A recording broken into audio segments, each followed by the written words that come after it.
রাব্বুল আলামিন, মহান রাব্বুল আলামিন তার দায়িত্ব নিয়ে নেবেন।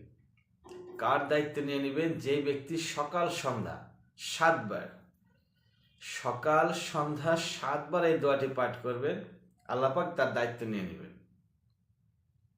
যদি মহান রাব্বুল আলামিন আমাদের দায়িত্ব নিয়ে নেয়, তাহলে আমাদের আর কোনো টেনশন আছে?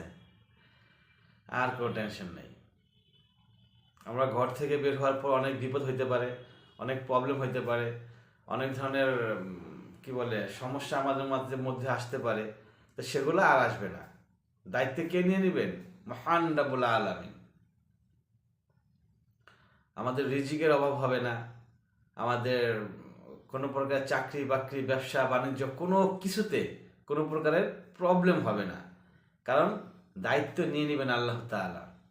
মহান রাব্বুল আলামিন আমার দায়িত্ব নিয়ে নেবেন। আমার কাজ হচ্ছে কি, সকালবেলা সকালবেলা আমি ৭ বার পড়ব এবং সন্ধ্যায় আমি ৭ বার পড়ব, তাহলে ইনশাআল্লাহ তাআলা আমার সকল দায়িত্ব আল্লাহ পাক নিয়ে নেবেন। তো দোয়াটি হচ্ছে কি? দোয়াটি হচ্ছে হাসবি আল্লাহু, হাসবি আল্লাহু লা ইলাহা ইল্লাহু আলাইহি তাওয়াক্কালতু ওয়া হুয়া রাব্বুল আরশিল আযীম। আমি আবার বলছি, হাসবি আল্লাহু লা ইলাহা ইল্লাহু আলাইহি তাওয়াক্কালতু ওয়া হুয়া রাব্বুল আরশিল আযীম।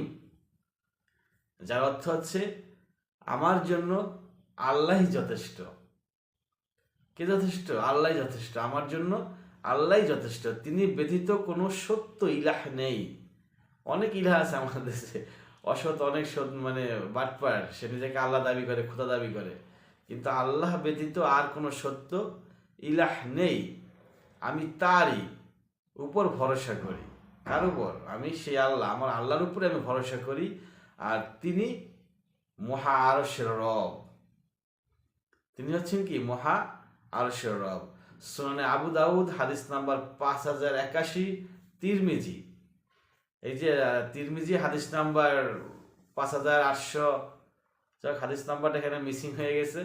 তো যাই হোক আমরা যা তিরমিজিতে আছে এবং আবু দাউদ দুটাতেই যেহেতু হাদিসটি আসছে, তার মানে অবশ্যই এটা একটি ইম্পর্টেন্ট হাদিস এবং এটা আমরা অবশ্যই আমল করার চেষ্টা করব।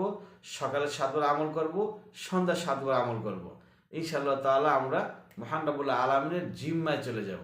তাহলে আমাদের আর কোনো টেনশন, কোনো পেরেশানি, কোনো দুশ্চিন্তা থাকবে না। সবাই ভালো থাকবেন। আসসালামু আলাইকুম ওয়া রাহমাতুল্লাহ।